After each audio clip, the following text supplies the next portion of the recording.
تو دوستو رب کائنات نے چوتھا جن پر انعام کیا صالحین، اللہ کے نیک بندے۔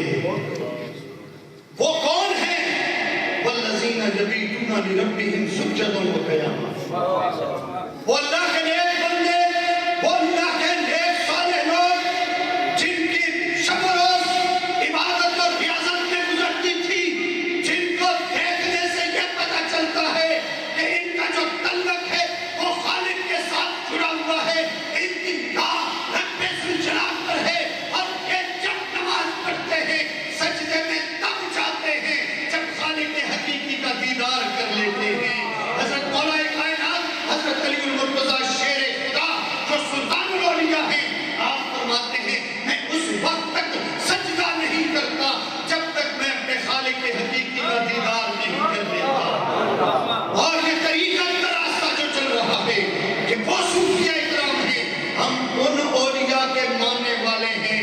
یہ تصحیح ہونی چاہیے کہ ہم ڈنڈے گھونٹنے والوں کو ولی نہیں مانتے، ہم سے بڑے بال بنا کے اور داڑھی منڈوانے والوں کو ولی نہیں مانتے، ہم تو ولی اس کو مانتے ہیں جو اللہ کی بارگاہ میں سجدہ ریز ہو کر روٹھے ہوئے رب کو منا لیتے ہیں۔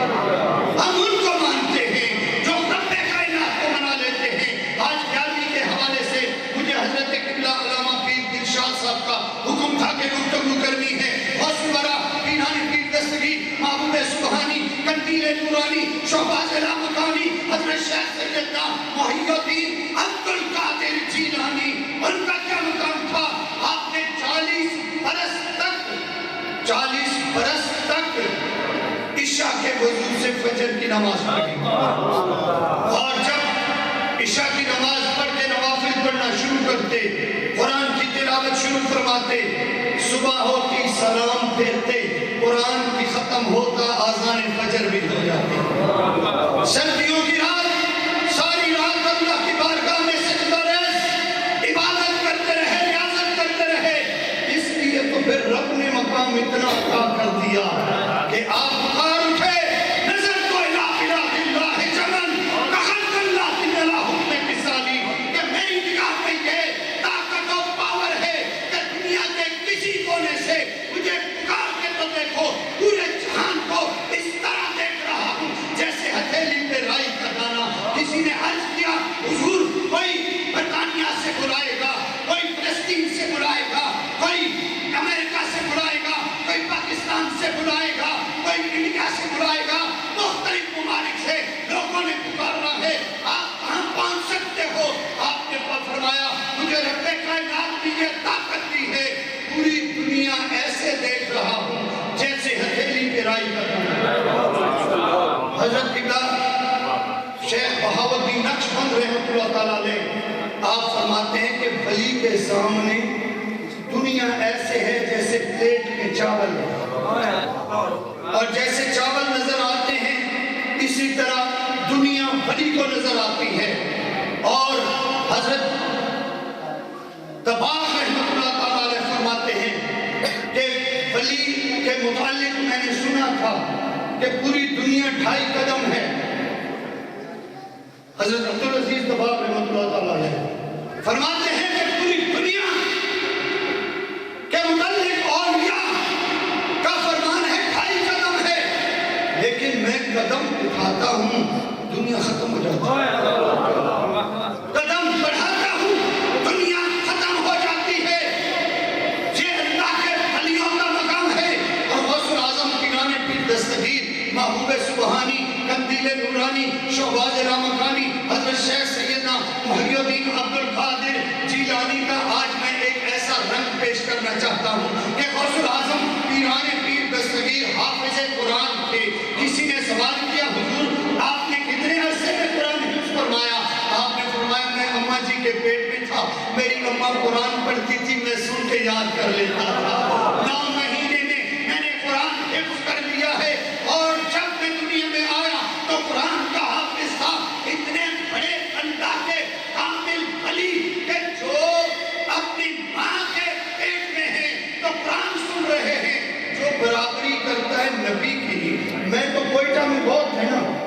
مجبور ہیں، ہمیں مارا بھی جا رہا ہے، پھر بھی ہم کیونکہ باطل سے دبنے والے اے آسمان نہیں ہیں، 100 بار کر چکا ہے تو امتحان ہمارا، وہاں قتل و غارت کا بازار بھی گرم ہے، اور اسی جرم کی سزا ملتی ہے کہ تم اولیاء کو کیوں مانتے ہو، تم نبی کو حاضر و ناظر کیوں مانتے ہو۔ تو میں عرض یہ کر رہا ہوں کہ وہاں سوال اٹھتا ہے، لوگ کہتے ہیں کہ مجھ میں اور نبی میں فرق نہیں ہے، وہ بھی نمازیں پڑھتا تھا، میں بھی نمازیں پڑھتا ہوں، وہ بھی روزے رکھتا تھا، میں بھی روزے رکھتا ہوں، وہ بھی تبلیغ فرماتے تھے، میں بھی تبلیغ کرتا ہوں، بس فرق یہ ہے وہ پہلے گزرے، میں اب آیا، وہ بڑا بھائی، میں چھوٹا بھائی۔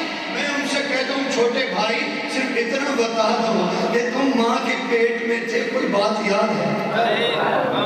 ماں کے پیٹ کی کوئی بات یاد ہے؟ ہمارے نبی کا جو عاشق ہو گیا، جو غلام ہو گیا، نبی کے در کا منگتا ہو گیا، اس کا مقام تو یہ ہے کہ وہ ماں کے شکر میں اثر میں ہے، لیکن باہر ماں قرآن پڑھتی ہے، بیٹا یاد کر لیتا ہے، اور یہ تو غوث اعظم کا مقام ہے جو غوث پاک کی شان میں فرماتے ہیں بے بغداد شہر دی کیا نشانی، اچھیاں لگیاں چیراں ہو، تن من میرا پرزے پرزے جمیں درزی دیاں لیراں ہو، انہاں لیراں بھی کل کپنی پاکے رمضاں سن کو دیراں ہو، بغداد شہر کے ٹوٹے ہمسا حضرت باہو تے کرساں لیراں ہو۔ اسی سلطان العارفین سلطان باہو سے میں نے عرض کیا، حضور آپ بتائیں، آپ کا کبھی استاد کے پاس پڑھنے کے لیے بیٹھے نہیں، کہیں سبق لینے گئے نہیں، آپ قرآن کے حافظ کیسے بنے؟ آپ فرماتے ہیں میں اماں راستی کے پیٹ میں تھا، اماں راستی قرآن پڑھتی تھی، میں سن لیتا تھا اور یاد کر لیتا تھا، قرآن بھی ماں کے پیٹ سے یاد کیا، اور جتنا علم ہے مالک کائنات نے مجھے عطا فرمایا ہے، یہ علم بھی رب ذوالجلال نے علم لدنی عطا کیا ہے، میں کسی استاد کے پاس جا کر بیٹھا نہیں ہوں پڑھنے کے لیے۔ تو عرض یہ کر رہا تھا غوث الاعظم پیران پیر دستگیر محبوب سبحانی کے جو خوبصورت رنگ ہیں، جن رنگوں میں تمام سلاسل کے بزرگ رنگے ہیں، ان میں سے ایک یہ ہے کہ حضور غوث پاک کا جو جبہ مبارک تھا، جبہ مبارک اس کی قیمت 4.5 کروڑ تھی، اور جو پاپوش مبارک تھا اس کی قیمت 1.5 کروڑ تھی۔ پوچھا گیا حضور بات کیا ہے؟ اتنا عالی شان زرد برق لباس اور یہ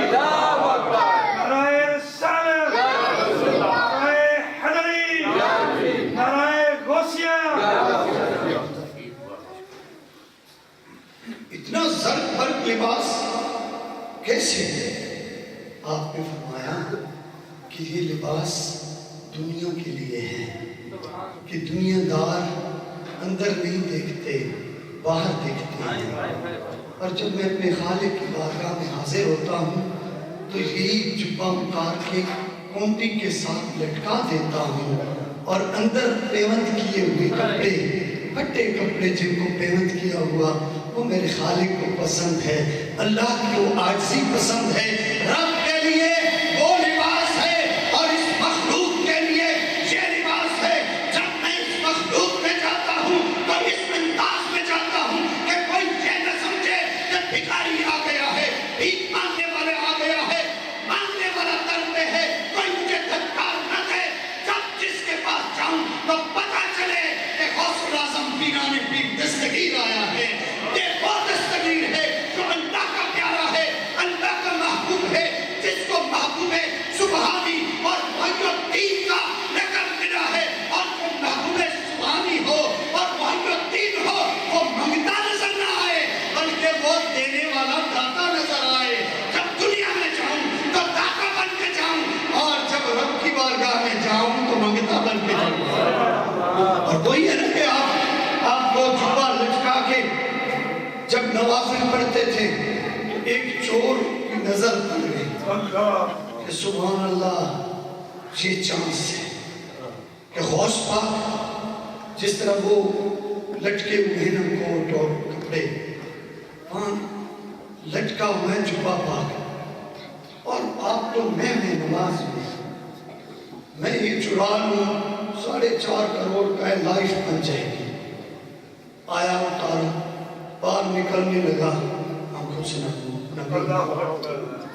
پھر واپس لوٹا، دوبارہ لٹکایا، پھر دیکھتا ہے نیت بدل گئی، نیت کہتی ہے کہ نہیں، ایسے غبار آ گیا ہوگا، سامنے دروازہ ہے، نکل جاؤ۔ پھر جبہ اتارا، آگے اندھیرا، مجبور ہو گیا، لٹکا دیا۔ جب تیسری بار بھی جبہ اٹھا کے جانے لگا تو آنکھوں سے معذور، واپس آگے جب لٹکانے لگا تو دروازہ کھٹکا اور وہ دوڑ کے صف کے اندر چھپ گیا۔ غوث اعظم پیرانی پیر دستگیر نے سلام پھیرا اور دیکھا کون ہے؟ خضر علیہ السلام حاضر ہے۔ حضور فلائیں جا کے کہا کتب فوت ہو گیا، وہاں کا کتب چاہیے، جلدی دیجیے۔ آپ نے فرمایا کچھ صبر کرو، کل لے لینا۔ فرمایا حضور کل تک اگر کوئی نقصان ہو جائے گا تو آپ ذمہ دار ہو۔ آپ نے فرمایا اچھا سمجھیا، اگر تجھے چاہیے نا تو لے جائیے، کتب اس سب کے اندر چھپا ہوا ہے۔ حیران ہو کر حضرت خضر علیہ السلام نے اس کے پاؤں سے کھینچا، باہر نکال کے کہتے ہیں اے کتب باہر نکل، بنا علاقے میں تجھے تعینات کیا جاتا ہے۔ اس نے کہا میں کتب نہیں، میں چور ہوں، میں تو چور ہوں۔ فرمایا ہاں ایسے چور، لیکن ولیاں دی نگاہ پہ کہ یہ ہوں چور نہیں تو کتب بن گیا۔ نگاہ ولی نے وہ کاسی بھی دیکھی، بدلتی ہزاروں کی تقدیر بھی دیکھی۔ نگاہ انت مومن سے بدل جاتی ہے تقدیریں، جو ہو سو کے یقین پیدا تو کٹ جاتی ہے زنجیریں۔ پیرانی پیر دستگیر معصوم سبحانی نے اسے کتب بنا دیا۔ وجہ کیا تھی؟ نگاہ ولی پڑ گئی تو چور ابدال اور کتب بن گیا۔ اگر نیک اللہ کے ولی کی بارگاہ میں چلا جائے تو بتائیے کہ اس کی قسمت کیسے جاگ جائے گی، وہ کتنا بلند و بھرا مقام پہ پہنچ جائے گا۔ پیرانی پیر دستگیر معصوم سبحانی قندیل نورانی شعبہ ضلع مکانی حضرت شیخ سیدنا محی الدین عبد القادر جیلانی، آپ تشریف لے جا رہے تھے، راستے میں ایک بندہ بوڑھا کمزور ضعیف پڑا ہوا تھا، اٹھ نہیں سک رہا تھا۔ غوث پاک نے جا کر اسے ہاتھ دیا کہ بابا جی میں اٹھاتا ہوں آپ کو۔ جیسے ہاتھ پکڑا تو وہ بوڑھا جوان بن گیا۔ آپ نے پوچھا آپ جوان کیسے ہوئے؟ آپ نے فرمایا میں دین اسلام ہوں، مجھے اس دنیا والوں نے ضعیف کر دیا تھا، اے عبدالقادر تو نے مجھے دوبارہ طاقت دے دی، اس لیے رب نے تیرا نام محی الدین رکھ دیا۔ محی الدین عبدالقادر جیلانی معبود سبحانی قطب ربانی شعبہ ضلع مکانی حضرت شیخ سیدنا محی الدین عبدالقادر جیلانی، جن کی یاد ہم مناتے ہیں۔ تو دوستو یہ شب برات کا مہینہ ہے، شعبان معظم کی نسبت سے آج کی محفلیں سجی ہوئی ہیں، اور آج کی محفل جو ہوگی جو ثنا خوان نعتیں پڑھیں گے، دیکھیے گا کہ کتنی عظمت بیان کرتے ہیں کہ اللہ پاک نے ترتیب سے یہ 3 مہینے کتنی عظمت و شان والے عطا فرمائے ہیں۔ پہلا شب معراج تھا، یہ شب برات کا مہینہ ہے، اور آگے شب قدر کا مہینہ آ رہا ہے۔ تو دوستو دیکھیے کہ شب معراج میں سرکار دو عالم کو معراج نصیب ہوا اور انہوں نے نماز کا تحفہ عطا فرما دیا، اور یہ شب برات کے مہینے میں ہمیں روزے کی مبارکباد ملی۔ رمضان المبارک کا حکم جو نازل ہوا تھا 29 شعبان کو ہوا تھا۔ سرکار دو عالم صلی اللہ علیہ وسلم نے اعلان فرما دیا کہ آگے جو مہینہ آ